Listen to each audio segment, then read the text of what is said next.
비거주자에게 대금을 지급할 때 지급하는 금액의 10%를 차갑, 즉 원천징수하라는 거야. 이거를 세금을 원천징수한 후 국가에 납부하도록 누가?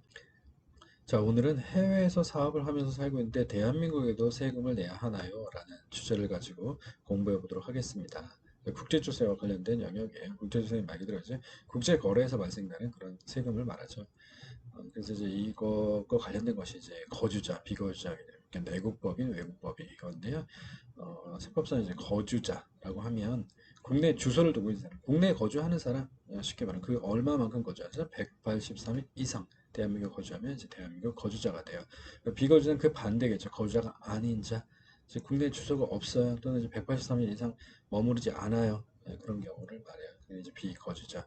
거주자와 비거주자는 이제 세법상 좀 달라요. 왜냐하면 거주자는 대한민국 거주자는 전 세계에서 벌어들인 소득에 대해서 대한민국에 세금을 낼 의무가 있습니다. 그래서 우리가 한국에 거주하면서 밖에 나가서 해외에서 돈을 벌어 들어왔다. 그것도 한국에서 낼 세금을 낼 의무가 있는 거예요. 근데 비거주자의 경우에는 소득세법상 열거되어 있는 국내 원천 소득으로 열거되어 있어요.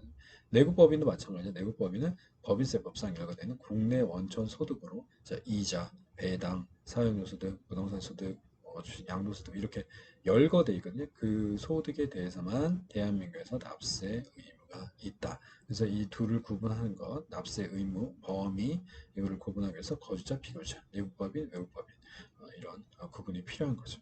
자, 비거주자의 소득세 보시면 몇 년 전에 국세청이 선박왕, 구리왕, 금광왕 올리는 이제 사업자들이 수십억에서 수천억 세금을 부과한 일이 있었어요. 근데 이 경우에 이제 국세청은 이 사람들이 해외에서 사업을 하지만 국내 거주자다라고 봐서 이제 과세를 한 것이고 선박왕, 구리왕, 금광왕 이렇게 불리는 분들은 우리는 외국에서 거주를 했고 한국에서 183일 이상 머물리지 않았고 그 당시 1년이었는데 1년 이상 머무르지도 않았고 이래서 대한민국 거주자가 아니다. 그래서 대한민국에 낼 세금이 없다. 이렇게 해서 맞섰던 거죠.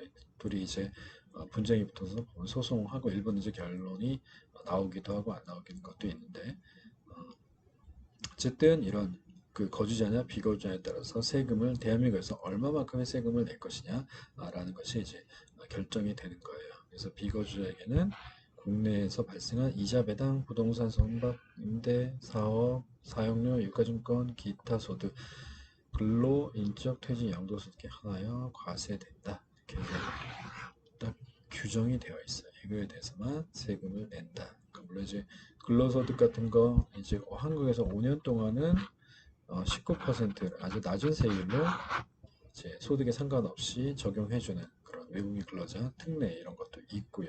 네, 여러 가지 좀 차이가 좀 있어요. 그 다음에 보시면 자, 해외 거주자, 그러니까 해외 거주자, 방금 말씀드린 비거주자를 말하는 거예요. 비거주자, 국내 주소가 없고 외국에서 183일 이상 머무는 경우, 이런 경우에는 이제 양도소득, 그 국내에 있는 부동산을 양도한 경우에 마찬가지로 거주자와 마찬가지로 부동산에 대해서 양도에 대해서 세금을 내게 되는데 국내에 이제 주소지가 없으니까 부동산 소재, 부동산이 있는 곳을 관할하는 세무서에 신고 납부를 하게 되겠죠. 그런데 비거주자, 그러니까 한국에 살고 있지 않는 사람이 국내에 있는 아파트, 땅 이런 거를 팔고 나가면 세금 신고를 안 할 그런 이제 수도 있겠죠, 그죠? 그런 걱정이 좀 있어요, 국가는. 그래서 돈을 줄 때 누가 주죠? 그 부동산을 사는 사람, 양수하는 사람이 돈을 줘요. 부동산을 양수하고 돈을 주잖아요. 그 돈을 줄 때 그 비거주자에게 대금을 지급할 때 지급하는 금액의 10%를 차갑, 즉 원천징수하라는 거예요. 이거를 세금을 원천징수한 후 국가에 납부하도록 누가? 예, 비거주자한테 대금을 지급하는 양수인이 이렇게 양도소득을 먼저 원천징수를 해서 즉 비거주자가 양도소득세를 내지 않을 경우를 대비해서 미리 이제 세금을 받아서 세금을 이제 거둬서 세금을 떼고 나머지를 주라는 거예요. 원천징수를 해서 신고 납부를 해라 양수하는 사람이. 그 후에 이제 양도한 비거주자가 이거를 원천징수 당한 게 너무 많네라고 하면 나중에 이제 환급 받을 수도 있다는 거예요. 차이는. 네. 물론 언제 확정 신고할 때죠. 확정 신고할 때 만약에 원천징수 당한 원천징수 당한다고 했죠. 그러니까 원천징수 당한 거는 이미 납부세율 공제 받을 수 있고, 근데 이거 세금 계산을 해보니까 확정증거할 때 해보니까 그 차액이 있더라. 내가 세금을 더 많이 원천징수 당했더라. 이 경우에는 환급받을 수도 있다. 라는 거죠. 그리고 외정신고해서 뭐 이미 한 사람은 이 확정신고를 하지 않아도 돼요. 근데 이제 만약에 같은 연도에 어, 2번 이상 양도를 해서 그 양도소득세가 달라. 왜냐면 양도 차익이 달라지면 이제 그 세율이 달라지니까 그 경우에는 다음에 5월에 확정 신고도 해야 된다라는 거예요. 자, 그럼 비거주자 1세대 1주택을 양도했을 때 비과세를 받을 수 있냐? 거주자 같은 경우는 받을 수가 있겠죠. 1세대 1주택 양도세 비과세. 그런데 비거주자한테는 1세대 1주택 비과세 혜택을 배제한다. 이렇게 법 규정이 있어요. 그래서 1세대 1주택 비과세 혜택을 주지 않습니다. 비거주자에게는. 그러나 이제 우리는 대한민국에 살다가 외국으로 이제 1년 이상 이주를 하게 되는 경우가 있죠. 그죠? 그런 경우에 또는 1주택 보유하고 있는 사람이 해외 이주를 하게 되는 경우. 그죠? 그런 경우에는 어떻게 해요?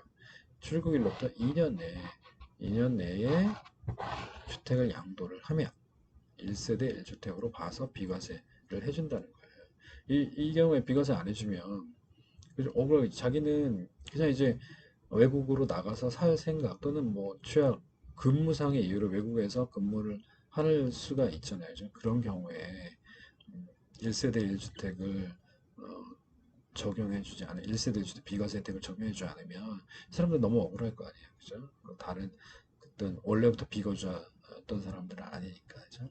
예, 그래서 그런 경우는 비과세 혜택을 주겠다라는 거고.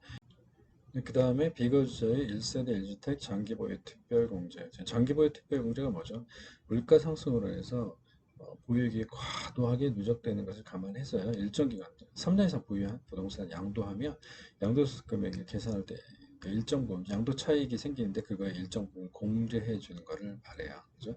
그래서 좀 건전한 투자를 하고 소유도 오래 해라 라는 뭐 그런 차원의 얘기도 하는 것이고, 그 장기기간 보유하다 양도 시점에서 실현된 양도 차익은 보유기간 전 물가 상승에 따른 명목 소득 성격이 강하다. 물가도 상승하지 않으니까 오래 보유하면 그래서 이제 그 물가 상승분만큼 공제를 해주자라는 뭐 그런 취지도 있는 것이죠. 그래서 이제 법원은 이거는 거주자나 비거주자하고 좀 차이가 없는 거 아니냐. 그죠? 일반 어떤 그 제도 목적상의 비과세 감면하고는 취지가 다르기 때문에 이제 비거주자도 장기보유 특별공제를 적용해 줘야 된다라는 그런 입장이었어요. 그래서 이제 근데 이제 법이 개정이 되면서 1세대 1주택자, 비거주자에게 1세대 1주택 비과세 혜택을 제외했으니까 1세대 1주택에게 자에게 주어지는 그 장기 보유 특별 공제율이 좀 높죠. 이제 24%, 80%까지 공제해 주는데 이거는 좀 적용해 주기가 그렇고, 그래서 이제 일반 장기 보유 특별 공제인 6%, 30%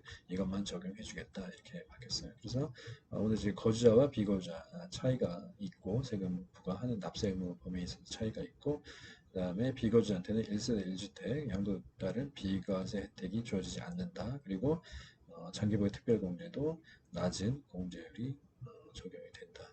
뭐 1세대 1주택 비과세 혜택을 준다는데 왜 장기보유 특별공제가 필요하죠? 예, 9억을 넘는 거, 9억 넘는 주택에 대해서는 양도차익 1세대 1주택자라도 과세가 되지 않으니까 그 부분에 있어서 공제를 받을 수 있다라는 그 부분을 말하는 겁니다.